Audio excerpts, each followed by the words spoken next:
MZ세대 부자 되는 법, 잘 사는 법이라고 하는 칼럼이 있어서 이 얘기를 조금 해볼까 합니다. 부자가 되는 법. 우리가 이제 살아가면서 누구나 다 부자가 되고 싶죠. 잘 살고 싶습니다. 잘 먹고 잘 살고 잘 지내고 좀 멋있게 지내고 싶죠.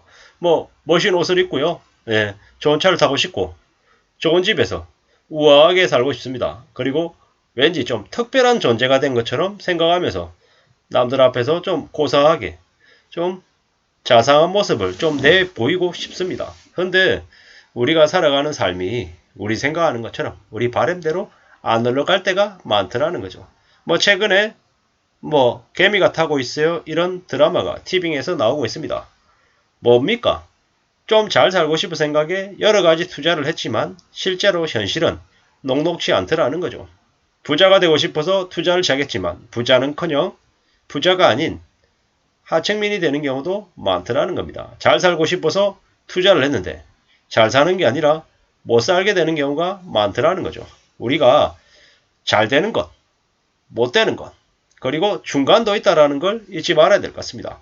부자, 하층민, 중산층이 있죠. 저소득층이 아닌 중산층만 돼도 보통의 사람들은 잘한 거다라고 저는 이야기하고 싶습니다.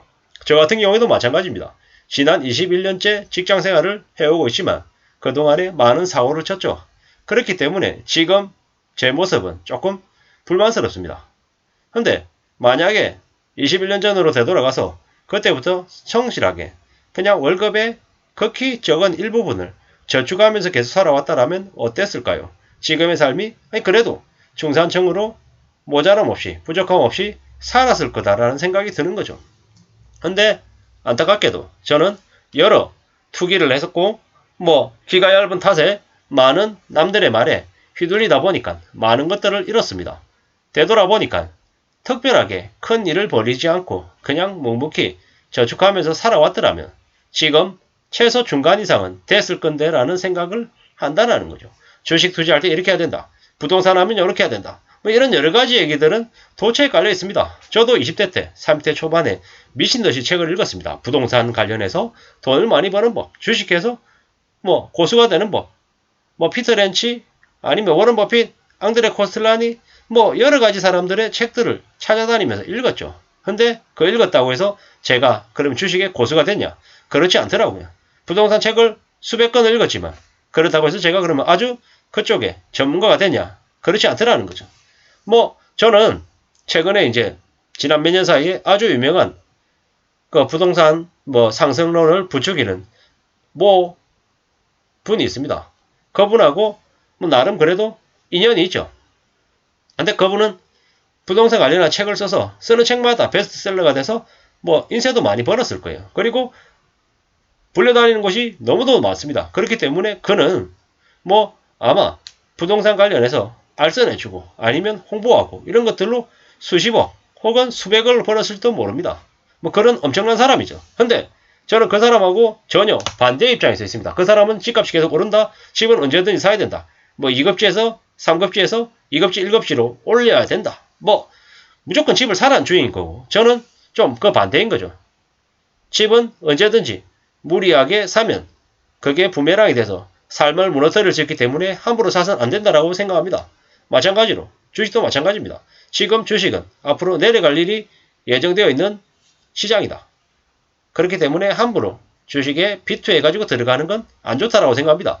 제가 생각할 때 부자가 되는 법, 잘 사는 법, 그 이전에 평범하게 중간 정도 할 수 있는 걸 목표로 세워야 된다라고 저는 생각을 하고요. 중간으로, 중산층으로 잘 살기 위해서 어떻게 해야 된다? 버는 돈보다 적게 쓴다. 그리고 최대한 저축을 많이 한다. 그 저축한 돈을 쉽게 잃어버리지 않게끔 꼭 움켜쥐고 있는다. 이게 먼저라는 겁니다. 투자해가지고 돈을 더 불린다? 불리면 좋죠. 불리는 거 싫어하는 사람 누가 있습니까? 한데 그 전에 내가 내 돈을 지킬 수 있는 지킬 수 있는 힘이 먼저다라는 말씀을 드리고 싶은 거죠. 그런 다음에 다른 뭔가를 정말 갖고 싶어하는 뭔가가 있을 때 공부하고 또 공부해가지고 정말로 단 한 번의 기회밖에 없다라고 생각할 정도로 정말 심사숙고해가지고 그 결정을 하면 된다라는 거죠. 모험하고 리스크를 떠안는 건 매우 위험한 행동이다라는 말씀을 드리고 있습니다.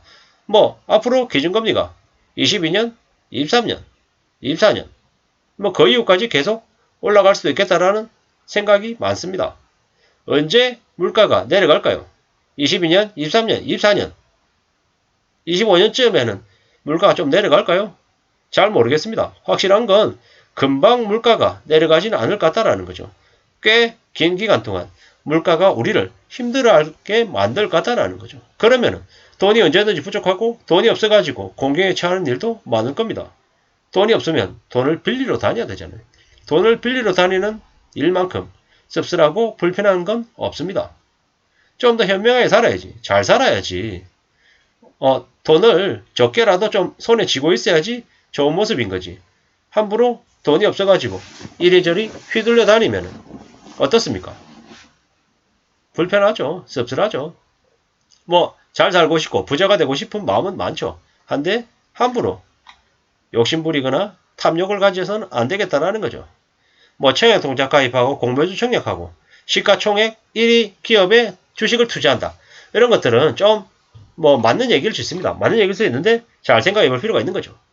뭐 미국의 애플, 한국의 삼성전자 이런 데 투자하면 뭐 돈을 되게 많이 모을 수 있다. 이것도 좀 두고 봐야 될 얘기인 거죠.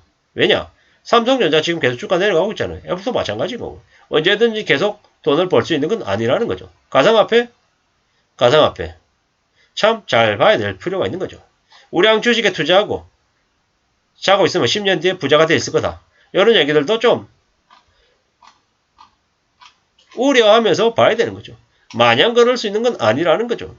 우량 주식이라고 생각했는데 10년 뒤에 봤더니 그 기업이 없어져 있을 수도 있다라는 거죠. 뭐 언제든지 돈을 많이 벌고 잘 되면 좋겠지만 내가 생각하는 뜻대로 안 될 수도 있다라는 걸 생각해야 됩니다. 뭐 아파트 청약 받아가지고 시세 차익을 몇 억을 번다. 이런 것들도 나한테 이루어지면 좋겠지만 일어나지 않을 수도 있다라는 거죠. 뭐 마냥 쉽게 부자가 될 수 있다. 이런 생각들은 안 하는 게 좋겠다라는 겁니다. 남들한테 오지 않는 나한테만 오는 특별한 기회 따위는 없다. 나한테도 오고 남들한테도 온다. 모든 사람들에게 기회는 공평하게 온다. 다만 그것들을 옥석가리게 해가지고 어떻게 잘 좀 활용하냐가 관건이다. 이런 말씀을 좀 드리고 싶은 거죠.